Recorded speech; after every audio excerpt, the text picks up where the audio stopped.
Good morning and welcome. I'm Suzanne Maloney, Vice President and Director of the Foreign Policy Program at Brookings. Thank you very much for joining us for today's webinar, Assessing the US-ROK Partnership in the Global Trade Agenda, a conversation with South Korean Trade Minister Han Koo-yo.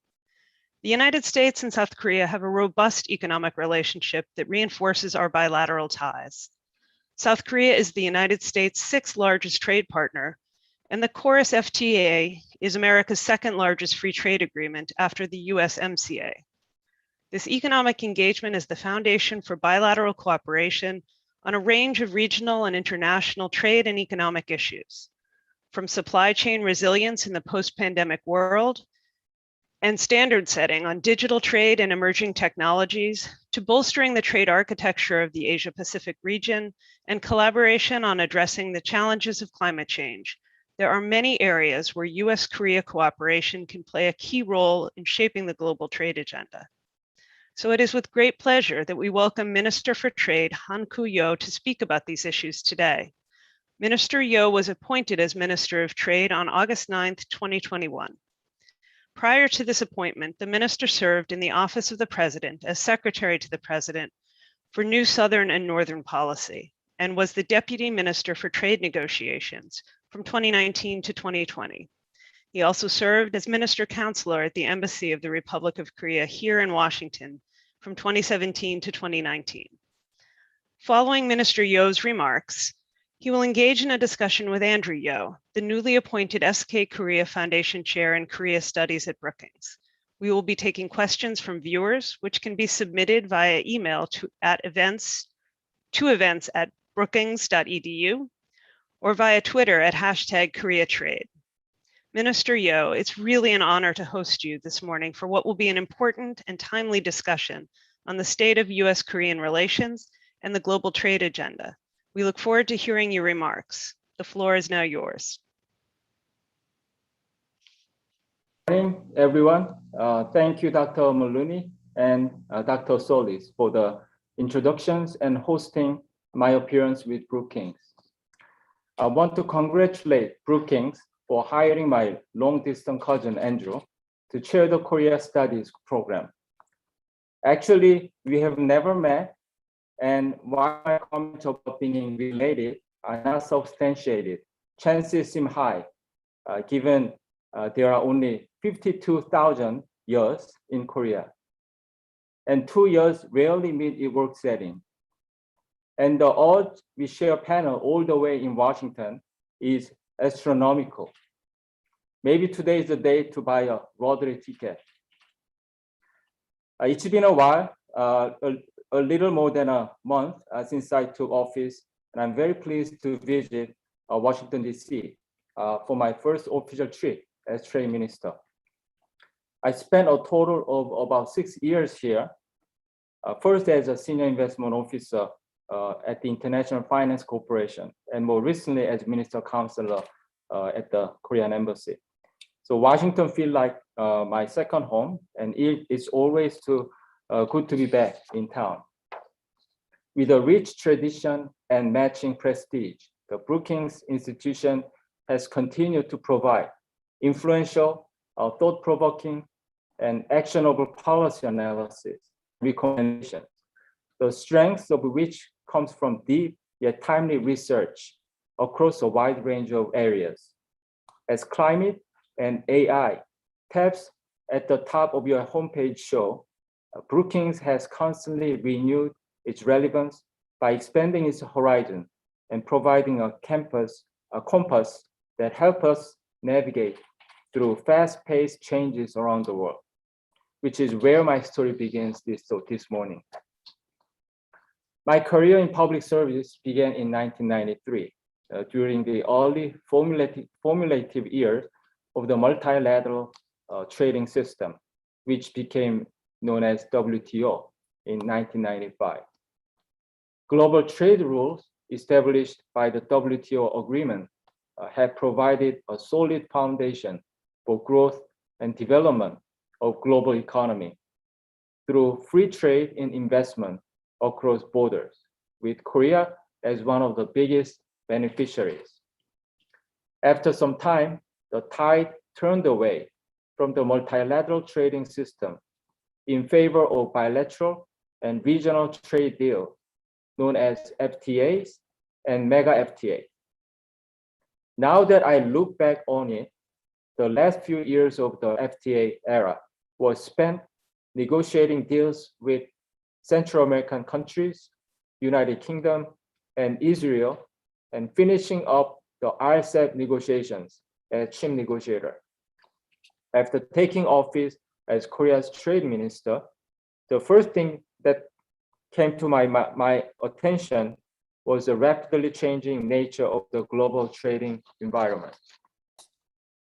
The world we live in today is facing complex, far-reaching challenges we've never seen or experienced before, such as the need for overcoming the pandemic, responding to climate change, building more resilient supply chains, and transitioning into digital economy, just to name a few. These are not challenges for a single country or any group of countries, but for every country around the world to take on. To meet these challenges of a global nature, countries have been forming public-private partnerships, and trade ministries are playing an increasingly larger role than before. As Ambassador Tai has aptly articulated, the USTR, and more broadly, trade ministries, sits at the intersection of foreign policy, national security policy, and economic policy. And trade policy has become an essential and strategic part of the solution to today's challenges relating to environment, climate change, and labor issues. With that said, I believe we now need to seek a paradigm shift or even a great reset in trade policy.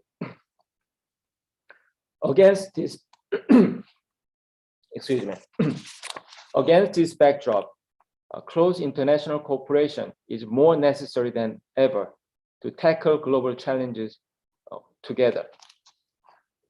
President Moon and President Biden at the summit meeting in May of this year, we agreed to cooperate to increase resilience in our supply chains, including in priority sectors such as semiconductors and eco-friendly EV batteries, committed to work together to develop a future-oriented partnership by leading innovation in the areas of clean energy,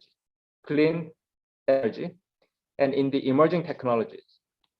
And the two presidents also decided to establish a comprehensive Chorus Global Vaccine Partnership to strengthen joint response capabilities for infectious disease through international vaccine cooperation.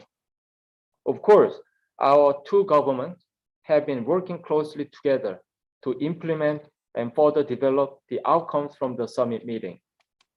I'd like to briefly touch upon some important cross-cutting themes, most of which I hope we will discuss later in the session. First, Korea and the United States are indispensable and interdependent partners for building more stable and more resilient supply chains. With Korea as a technology as well as manufacturing powerhouse in priority sectors such as semiconductors and batteries, and given the recent vibrant investment activities of Korean investors in the United States. In fact, the Brookings Institution underscored in June the importance of ally shoring as a significant tool to speed up economic recovery and strengthen supply chain. Now, vying for technology leadership has become increasingly more intense with even higher stakes. In the wake of COVID-19, the pace of global transition into digital economy has been accelerating, fueled by rapid development and commercialization of advanced technology. With that said, cooperation among like-minded countries on strategic technologies is especially more meaningful today. Here, the United States and European Union Trade and Technology Council, may serve as a useful template for other partners, including Korea. Third, digital trade is another area of growing importance, with ever-expanding discussion intended to usher in much-needed rules of digital rule. Korea is currently finishing up negotiations for a digital partnership agreement with Singapore, and earlier this week, officially notified its request for membership to the Digital Trade Agreement in the Asia Pacific, called the Digital Economy Partnership Agreement, or DIPA. As we all know, the United States has put much effort into shaping and establishing high-level rules of digital trade for some time now. Renewing the US pursuit of a plurilateral digital trade agreement, especially in the Asia Pacific, will allow the US to both further solidify its geopolitical leadership in the Indo-Pacific and establish a template for the rules of digital trade. Before I wrap up my remarks, I'd like to briefly introduce some issues of truly global importance, of which Korea is now ready to play a role at multilateral venues as a responsible member of the international community and a beneficiary of the multilateral trading system. Fourth, amid the coronavirus pandemic, Korea and the United States established the KORUS Global Vaccine Partnership, through which various public and private sector cooperation strategies are being discussed. With its number 2 biopharmaceutical manufacturing capacity, Korea will contribute to global vaccine efforts by scaling up vaccine production in a speedy manner, with a view to putting an end to the pandemic as soon as possible and the global public health crisis. Fifth, our two countries have been leading efforts to address climate crisis through our respective hosting of the P4G Seoul Summit and Leaders Summit on Climate earlier this year. As we continue these efforts, it is important to ensure that climate change responses on the part of each country do not act as a trade barrier and remain consistent to global rules of trade. Accordingly, Korea has been actively participating in the WTO level discussions on new multilateral environmental rules. Sixth, finally, there is impending urgency among WTO members as all three pillars of the multilateral trading system face a structural crisis. Together with others, including the United States, Korea will continue our best to achieve tangible outcomes at the biannual WTO ministerial planned for later this year, so that the WTO can renew its relevance in light of today's new evolving international trading environment. I'm fully convinced that close bilateral and multilateral cooperation based on strong ROK US alliance will provide powerful impetus as countries around the world put their heads together to meet global challenges. Each and every topic we plan to cover this morning are rich in both depth and breadth. With that, I will now give the floor back to Director Solis and Professor Yeo, and I look forward to benefiting your insight today. Thank you very much. Minister Yeo, thank you so much for your very insightful remarks. You provided us with a very rich set of issues, and I'm sure that we'll have a really very interesting conversation to follow up. We're really delighted to host you here today at Brookings, and it's really a special occasion to have you with us because it's also the inaugural event of our new SK Korea Foundation Chairing Korea Studies, as was mentioned before. And I have to say, I was truly delighted to learn that there might actually be even a distant family connection. So it does feel like a very special session. I would like to just introduce now our new colleague here at Brookings and welcome Andrew to the Center for East Asia Policy Studies and the Foreign Policy Program. Andrew is also a professor of politics at the Catholic University of America. Andrew has a very rich research agenda, as can be seen from the fact that his new book, State, Society, and Markets in North Korea, will be published very soon. We look forward to discussing in yet another session that research. And his current work focuses on South Korea's role in the Indo-Pacific region and how South Korea can support a rules-based order, of which, of course, trade and a sound economic architecture are fundamental ingredients. So I would like to turn the virtual floor over to Andrew, who will engage in a conversation with Minister Yo. Andrew, over to you. All right, well, thank you, Maria, for that kind introduction. I'm honored to share the screen with Minister Yo Hang-gu for my first public event at Brookings as the SK Korea Foundation Chair. And I was gonna keep it professional and wait to mention perhaps the relational link, but I actually do think Minister Yo is a distant cousin or perhaps an uncle just based on his name. My Korean name is Yo In-yeop, just for the minister's information. So I do think that we are distant relatives. But to turn to the topic for today, which is trade. Trade relations are a vital part of US-South Korea relations, but unfortunately one that is often overshadowed by the security dimension. But as you mentioned in your remarks, Minister Yo, trade policy has become closely intertwined with strategic and security issues.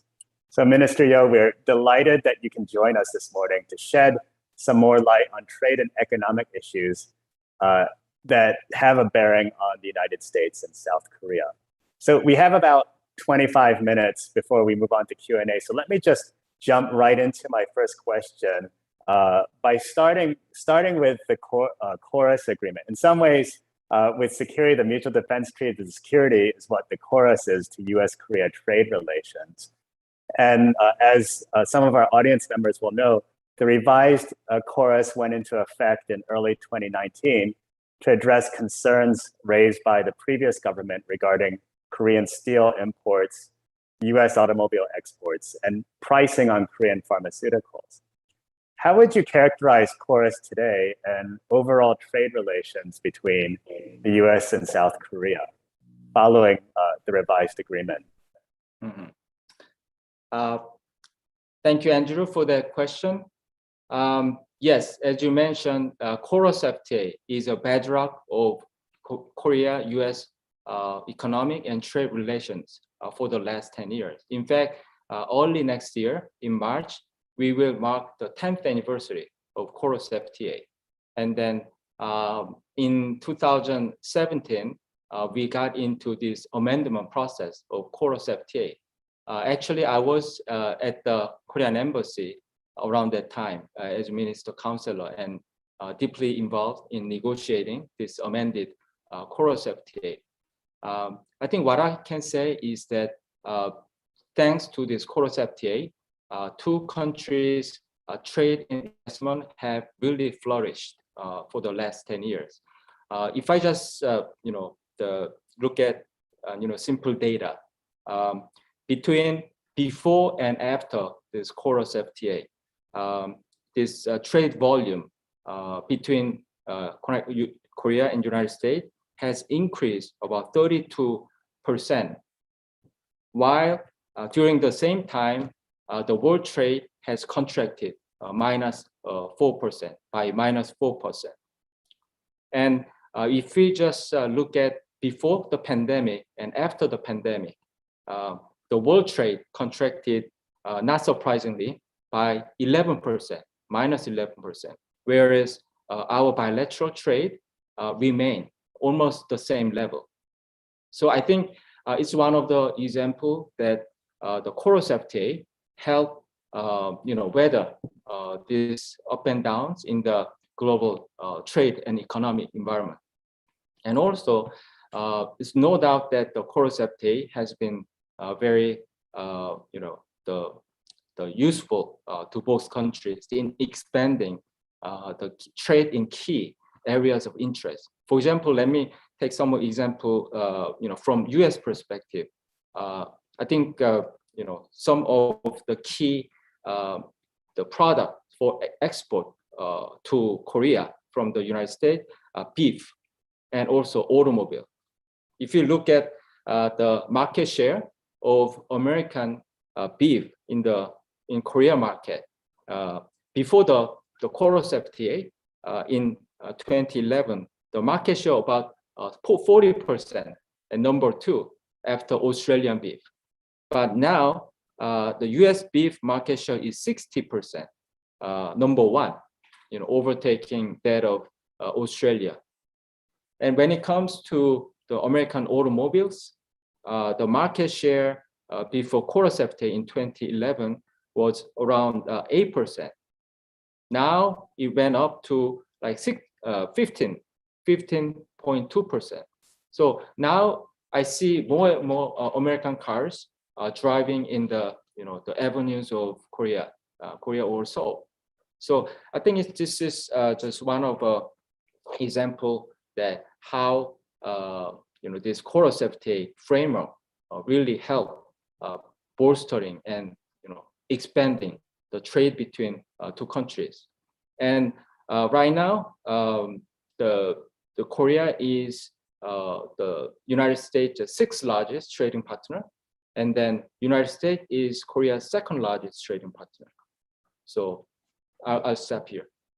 Yes, those are interesting statistics because beef and automobile are certainly items, products that the U.S. very much cares about. So to hear that it's gone up, it's almost doubled with American automobiles in Korea, and that beef has gone up 50%. That certainly is a positive sign. And of course, it's difficult to ask, how any trade agreement that was revised, pre-pandemic and then during the pandemic, how it's improved. It's a difficult question to ask, but as you mentioned, despite the pandemic, we haven't seen a decline in trade, so that's taken as a good sign. The Chorus is really what enables the U.S. and South Korea, I think, to really talk about complicated issues today, like supply chains. And so that is something I want to talk about. If anyone's been following the media, I know that you had engaged with the U.S. Trade Representative, Catherine Tai, earlier this week. But what are some more tangible or concrete steps that the U.S. and South Korea can take to protect supply chains, particularly in the Indo-Pacific region? Or what are some, I don't know if you're privy to share some of the insights, but are there any tangible steps that you think can be taken that you can share with us in order for both countries to protect supply chains? Thank you, Andrew, for that question. I would characterize the supply chain, connected between Korea and United States as really interdependent and indispensable with each other, as I mentioned in my, the opening remark. In fact, during this May summit that I mentioned between two presidents, there were strong emphasis on this importance of supply chain in key strategy industries such as semiconductor and batteries. And also during the May summit, Korean companies in these areas of strategy industry, they pledged investment almostly amounting $40 billion in the U.S. in state of Georgia, in the state of Michigan, in the state of the many other different states. So I think we are very much connected through this supply chain resilience, and it's important for trade authority of both countries to do what we need to do to keep and develop further this supply chain. Let me take one example. Early this year, many people in both countries were worried because two largest the battery companies from Korea were in sort of intellectual property dispute in the United States, and then it was the USCR, Ambassador Catherine Tai, who successfully mediated the dispute between these two companies and in this key strategic sector. By doing so, I think it's saved a lot of jobs, and then really big state-of-the-art this clean energy technology, the factory. So I think this is some sort of the trade policy that we should be aiming for in this rapidly changing new era of trade policy. And also, Andrew, you mentioned this Indo-Pacific region. Before I was appointed as trade minister, I was secretary to the president on this new Southern policy. That is really this new Southern policy is the signature of the foreign policy by President Moon and the Korean administration. The idea is that this new Southern area from the Korean perspective, which are composed of ASEAN, 10 ASEAN countries, and India. They are very strategically important partners for Korea in terms of this economic, commercial term, but also in terms of this people-to interaction, culture, and also this the geopolitical and foreign policy perspective. So right now, I think that from Korea, so a lot of the businesses are investing in this Indo-Pacific area. For example, as you may know, Samsung has one of the biggest factories of mobile phone in Vietnam and India, and they manufacture this mobile phone from those two countries and then export around the world. So I think from Korean investment into this Indo-Pacific area, and also Korean investment into this United States, and vice versa. All this supply chain in key ICT sector and the electric automobile sector are interconnected. And for example, these days, recently, the Hyundai automotive company, they invested in Indonesia. It's the electric vehicle as well as this traditional vehicle. So I think in the last May, the presidential summit, two presidents recognized the importance of this region, and we reflected the need to cooperate more closely between Korea's new Southern policy and US this Indo-Pacific strategy. So I think there's a lot of potentially promising areas for cooperation between United States and Korea in this Indo-Pacific region.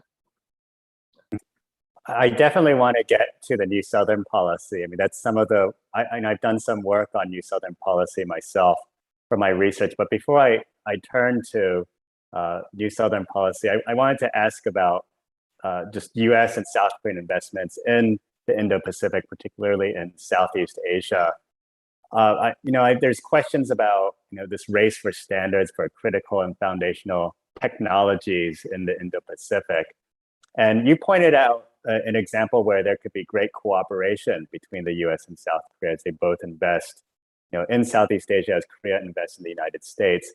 I was wondering if there's also potential for friction and how that friction might be managed. And if I were to give a concrete example with technology standards, take for instance 5G networks in Southeast Asia. So on one hand, if Samsung were to come in to the Philippines or Vietnam, it'd be welcomed by the United States if it means not adopting China's Huawei, adopting Huawei and 5G in that part of the world. But what would this mean in terms of competition then between Korean and US tech companies if the United States also wants to establish 5G networks in this region? And so here's where there could be potential friction, but but you don't have to see it as zero sum. So would it be possible for the US and South Korea to cooperate on something like 5G networks?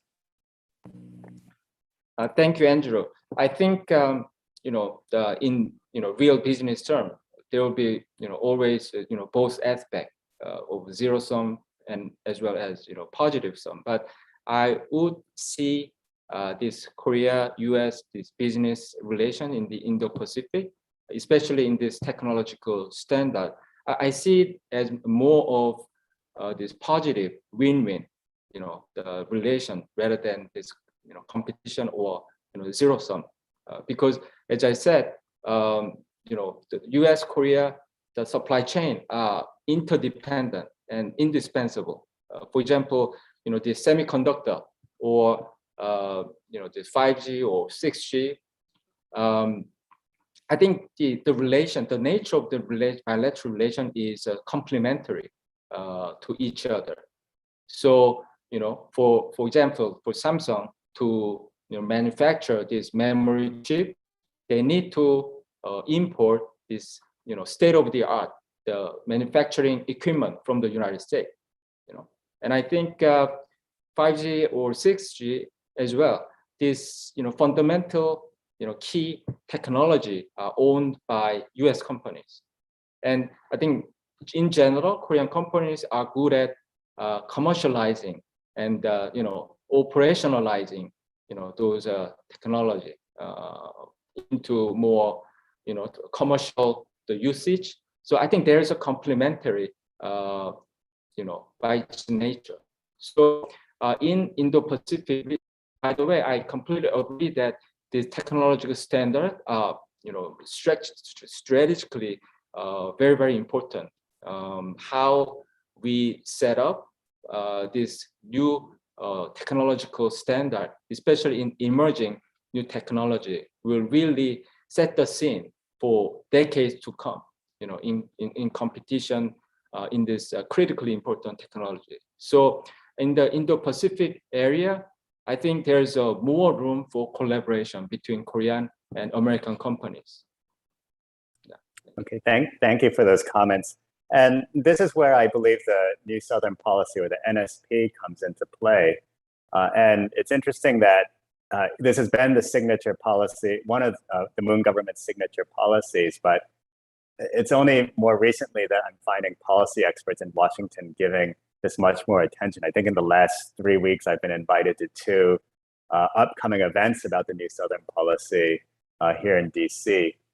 But as for those that aren't familiar with the NSP, it really does bolster relations with Southeast Asian countries and with India. And the NSP can really help mitigate potential vulnerabilities by reducing South Korea's trade dependence on China and diversifying options for trade, production networks, and investments. I wanted to just first ask what your overall assessment is so far on the economic aspects of the New Southern Policy, particularly as it relates to ASEAN trade. Thank you, Andrew, for that question. Yeah, definitely, I think this Korea's New Southern Policy, is helpful in terms of diversifying our foreign policy portfolio as well as our economic cooperation. In this trade, the area, in fact, our trade volume with China is about 25% of our total trade volume. Mm-hmm. So I think it's a bit, the big exposure to one country. But our number 2 trading partner is actually, as I said, United States, mm-hmm. and it's I think it's less than half of that, the 25%. So I think it's about 12% or lower, the year mm-hmm. by year. But I think ASEAN is really populous, the region, and also it's a very young. Their middle age, the middle age of the population is very young, countries, and mm-hmm. Also the middle class is rapidly increasing, and there's big potential for future economic growth. So right now we find that this aggregate terms of our trade volume with the ASEAN is increasing, over time. So in aggregate terms of ASEAN, ASEAN is our number 2 trading partner. So I think that the percentage of our trade volume with ASEAN is about 16, 17%, but over time it's increasing further. So I'm not surprised to see that ASEAN in some day plus India could be number very close number 2 to our number 1, or overtake number 1 at some point. So I think from economic perspective, diversifying our trade portfolio, I think would be beneficial for many countries involved in trading with Korea. May I jump in here and just ask a clarification question with ASEAN-Korea trade? So you're saying as an aggregate, Korea trade with ASEAN as a whole, it can rise. Within ASEAN, though, would you happen to know which countries are the largest trade partners? I know Vietnam accounts for a large share of the ASEAN trade, but what are some of the other countries that constitute a large percentage of ASEAN-Korea trade? Yes, exactly. As you pointed out, our trade with Vietnam is the largest. But I think right now what's happening is that also inside, the trade between Korea and ASEAN, there's also diversification trend is happening, inside ASEAN. So I think more and more business are paying attention to new markets like Indonesia. Recently, many Korean companies like Hyundai, POSCO, and the many other companies invested in Indonesia, and also Philippines, Thailand, Singapore. Those are and Malaysia. I think those are the kind of top 5 among these 10 ASEAN countries. And Korean, the trade policy, what we are trying to do is we have this RCEP, the framework, which we concluded the last year, and then we hope that could take into effect from early next year. And also we have this Korea-ASEAN free trade agreement, which we had concluded 10 years ago. And then to add to this, we have a strategy of engaging key ASEAN partners on a bilateral term. So we have bilateral FTA in addition to all these mega FTA. We have bilateral FTA with Vietnam, Singapore already. But last year we also concluded new bilateral free trade agreement with Indonesia, and then Cambodia, and then now we are in negotiation with the Philippines and Malaysia. So I think in that part of the world, still this trade negotiation going on, and then I think that could really contribute to this, expanding and vitalizing this trade in the region.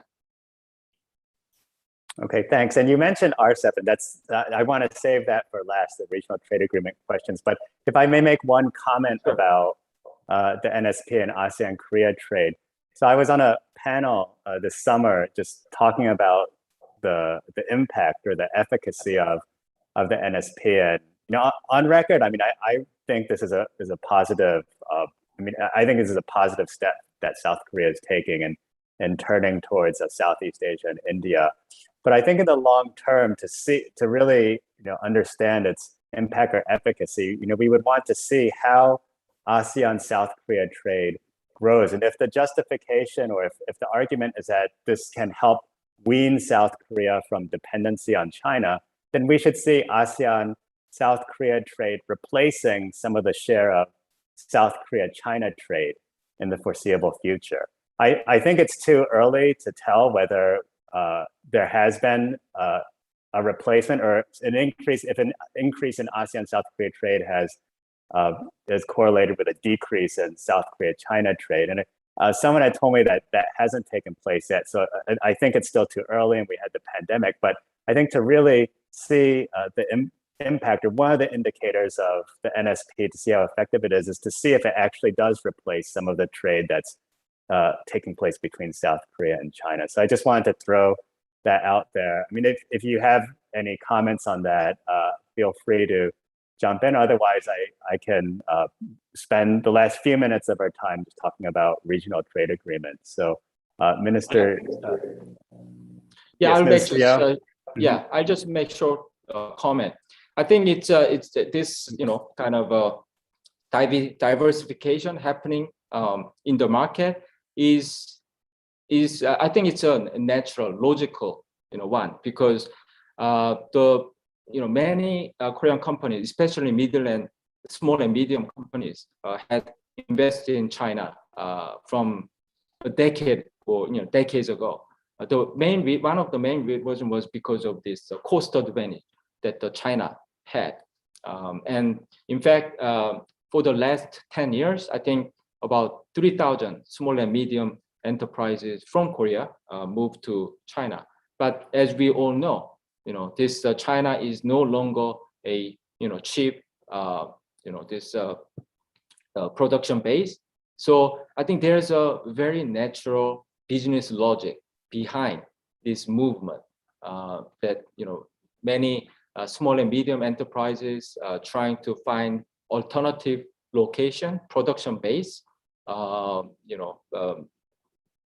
They can come back to Korea, but still, Korea is a sort of a high cost the production base. So as a natural sort of trend, I think many companies, Korean companies, are looking at the third location destination as an alternative, and that's what's happening in ASEAN and India. Thank you. Okay, so I did say that I wanted to bring up the RCEP, a Regional Comprehensive Economic Partnership, which was signed last November. So if I could just ask a quick question about what you think the significance of RCEP is for the region and for South Korea specifically. And in the interest of time, if I could also tag on a follow-up question. We have the RCEP, but what are the prospects for South Korea joining the CPTPP, the Comprehensive Partnership, Trans-Pacific Partnership? And we know that President Moon had mentioned in January that there was that they were open to the CPTPP. But if you could give us any updates about that. Thank you for the question. Korea has bilateral FTAs with 57 countries. We have 17 bilateral FTA with 57 countries. But I think even 5 or 6 years ago, I think the global trend in trade was towards this plurilateral trade. That's why the RCEP, TPP were sort of in mood at that time. Now on RCEP, I think that is significant. I know that some of the opinions in Washington, D.C., that the standard may not be high enough. But if you look at the composition of these RCEP countries, it really varies from the country with maybe GDP per capita is $1,000 up to very high advanced country, and the 15 countries with various industry portfolios and income level, and then their the economic, social background, etc. So I think just combining all these different countries into one single common standard, the rules, etc. I think that's just significant. So, and also this RCEP region is one of the youngest population, and with a huge potential for growing middle class, and then a lot of industrial development potential. So I see RCEP as a sort of a future trade, future trade deal. Not in a sense that it's high enough, but with this big potential to grow further and to improve further. And on CPTPP, I think Korea is very much interested in CPTPP. I think with the US pullout from the CPTPP, I think CPTPP needs to expand its membership in order to be, to position itself as a representative FTA, mega FTA in the Asia Pacific region. And I think Korea is a natural, candidate to become, CPTPP member. And the Korean government has been actively preparing and also considering to join this CPTPP. We haven't decided finally yet, but the process has been, developing quite well so far. Thank you. Yeah, I would just add that it also doesn't help that the U.S., after they pulled out, after the U.S. pulled out from the TPP under the Trump administration, that since that point, they've really they haven't really championed any regional trade agreement. And even the Biden administration, at least as far as I know, hasn't really championed regional trade. And the focus has been much more on development finance and infrastructure, at least on the economic front. And, it's a question whether the US needs to play a larger role in regional trade agreements to persuade some countries like Korea, or at least give Korea more encouragement to also join the CPTPP. But those are just some brief thoughts. I'll let you wrap up this portion of our event before we turn over to Q&A. But if you had any comments about what your thoughts are with U.S. leadership in the region when it comes to its U.S. economic role and regional trade agreements. Thank you, Andrew, for that question. I think U.S. leadership in setting the new trade rule in the world, in particular in the Asia Pacific, is critical. I think the TPP is a good example. Think about the before TPP and after TPP. Before TPP, the common trade rule in the Asia Pacific was not high enough. But I think U.S. came in to join this P4, who started from these 4 small countries in the region. But by U.S. joining this P4, it really expanded into this mega TPP. And during this TPP process, this U.S. Distinguished U.S. excellent negotiators, they raised the standard, and then the rules of all these trade in different area really raised the bar high in the region. And then unfortunately the US pulled out, and then the rest of the remaining countries changed it to CPTPP. So I think from this TPP example, we can see how critical the US leadership in the Asia Pacific in new trade rule setting is. So I think I've lived in Washington long enough to understand the political dynamics in Washington. But I think it will be critical for US to play more active role in the region, especially if the TPP is not an option. I think this new digital trade would be a next big thing. So I hope that US could play a more active, this formulating role in the Asia Pacific, especially in the digital trade area. Yeah, I absolutely agree. I do think the U.S. could be doing playing more of a role in the trade area. I want to now pass our virtual baton back over to virtual microphone back over to Maria. I know that there's already some questions that were in the queue before the event. So Maria, back over to you. Thank you, Andrew, and thank you, Minister Yo. I've been really enjoying this conversation, and it's true that there are several questions from the audience. I'm going to abuse my privilege as moderator and ask you the first question, if I may, Minister Yo. And I really found it really illuminating that you started and you ended your remarks with a reference to the multilateral trading system and the WTO. And I was hoping if you could address the question of how can we reform the WTO so it continues to perform the critical duties of updating the trade rule book, adjudicating disputes among members, and really bringing the rules to be on par with the current realities the way in which the world economy is organized, but also the geopolitical tensions that are rising. I know that this is a very broad question. I know that there is a WTO ministerial coming up, but if you can reflect on the shorter term challenges and prospects, say on fisheries, on e-commerce, but also how do we fix it? I think that the pandemic also very much underscored that protectionism is on the rise. Many countries resorted to export bans on medical supplies and so forth, did not even bother to notify WTO.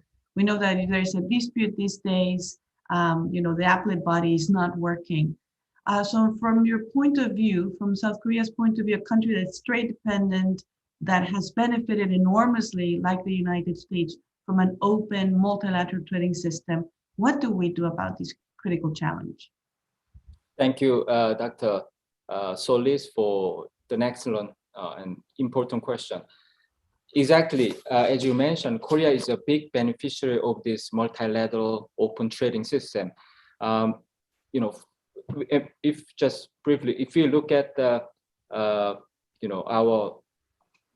the beginning of our economic development in early 1960s and now, the GDP has grown like 580 times, but the trade volume increased 1960 times. So I think the trade grew like more than 4 times, the faster and bigger than this GDP growth. So I think Korea,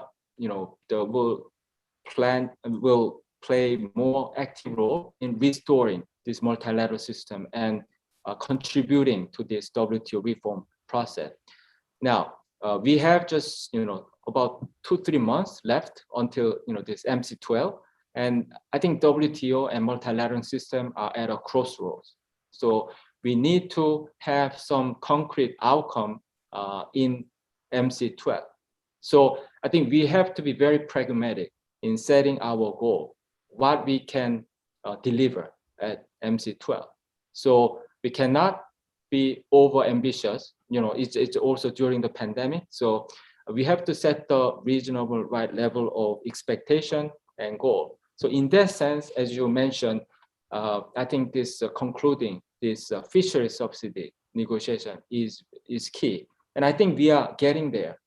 If this developed country and developing countries get together and make compromise on into this reasonable the alternative, then I think we can get it done. Also we have to look at more in the medium term to really reform this multilateral and WTO system. I think one of the problem is that this negotiating arms of WTO hasn't really been functioning. But if you look at this, for example, ITA, this plurilateral negotiation, or JSI, I think that has played a very constructive role in negotiating new emerging area. For example, ITA, Korea believe that ITA has really contributed to developing this ICT sector and then spreading the benefit around the world. So I think we need to use more of this practical approach of this plurilateral negotiation. And I think we cannot have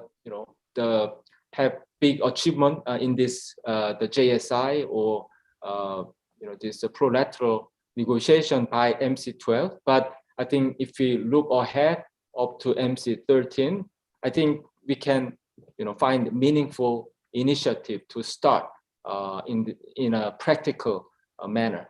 So thank you. Thank you very much. That was really insightful. Now I would like to bring some of the questions from the audience, and to add a preface to this, I think that we're in an era where economic security has become a primary concern for policymakers around the world. And it has to do with the significance of emerging technologies, the fact that many of them are dual-use technologies. There's a growing focus, if you will, on the localization of manufacturing. And of course, we know that the White House recently conducted a supply chain review and semiconductors and batteries figured prominently in that effort. Now, I have two questions from the audience that focus on semiconductors. You already touched on 5G, and this is related, but let me bring their questions, if I could. So David Gossett from Philip Hills Global Strategies asks, what are Korea's views on supply chain security in the semiconductor industry and moves to build more manufacturing facilities in the United States? And related to this, Kat Lucero from MLX Reporter asks, to address the semiconductor shortage and bolster the supply chain, what are the United States and Korea doing other than engaging in dialogue? How much are the two countries aligning export control regulations? I may add, how much are they adding FDI screening? How much is economic security now central to the bilateral agenda? How this plays out in a strategic sector like semiconductors? Thank you. That's a very strategic question, and also difficult question. As I said, I think this semiconductor is a key strategic area, which will determine many of these new emerging technology as well as industry. So that's why I think every country, every region is trying to localize the the manufacturing facility of semiconductor. But I think the reality is that any one country or any one region cannot have all of this value chain, all of the supply chain in semiconductor. So I think we have to be realistic. We need to really develop this resilient and stable supply chain in semiconductor rather than trying to have all in one country or one region. So in that sense, I think this supply chain has developed over like decades, the decades. So, but one of the changes that before, I think if there's a number one principle in this the semiconductor supply chain was the efficiency. The efficiency was the most important. But I think going forward, not just efficiency, but also the stable, the resilience, and also sustainable. I think all these new principles matter to this semiconductor supply chain. So I think in that sense, when we develop the supply chain related industrial policy or trade policy, I think we have to keep that in mind, that we need to pay a new attention to this sustainability and stability and also this resilience. I think between Korea and United States during the last presidential summit, we agreed to establish this supply chain task force between countries. And then I think in some specific areas of semiconductor also we are beginning to to formulate this task force structure so that we can see what we can help achieving this objective through this the government policies. Yeah, and then I mentioned this TTC, Trade and Technology Council between the US and the European Union. I think that's an important development because they're trying to use this the combination of trade and technology in a way to address all these economic security issue, including export control, investment screening, the more traditional trade policy.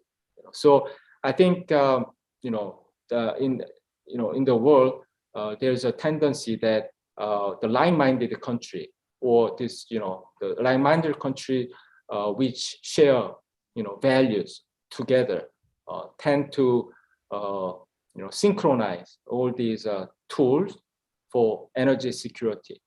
So I think that's also a notable development that we can look to. Thank you. Thank you very much, Minister Yo. I know we're almost out of time, but I would like to ask you one question and be very unfair and giving you just a minute to answer, but it's an important one. This comes from Brian Goldbeck, who's a retired Foreign Service officer. And he asks, how do you assess the bilateral trade and investment relationship between the ROK and China? And if I can add to that, China is also pursuing a self-reliance policy, trying to increase self-sufficiency in critical sectors, the dual circulation system, and so forth. How would that impact the nature of the trade relationship between South Korea and China? Because of this fast growth of Chinese economy for the last couple of decades, and also, as I said, a lot of investment from Korean companies into China and vice versa. I think Korea and Chinese economy are also interconnected. So I think we need to develop in a balanced manner, taking into account this new global environment that we are facing. As I said, there are some of the diversification trend from China to other countries, but also, any companies need to locate their company in the consumer countries, and also many U.S. companies want to stay in China despite all these things going on. So I think we need to look at all this in a holistic manner and then find a balanced approach. Thank you. Thank you. I really appreciate these very insightful answers. Andrew, you have the last word. Thank you, Minister Yo. Yes. Sure. Well, this has been a really insightful panel this morning. Minister Yo, thank you so much for sharing your insights on critical trade issues. And I also want to thank our audience for tuning in. I know there's a little bit early on the US side, but wherever you are in the US or in Korea, we just thank you again for being able to join us. So with that, I'll just wrap up. And again, thank you, Minister Yo, for taking time out of your busy schedule to speak with us.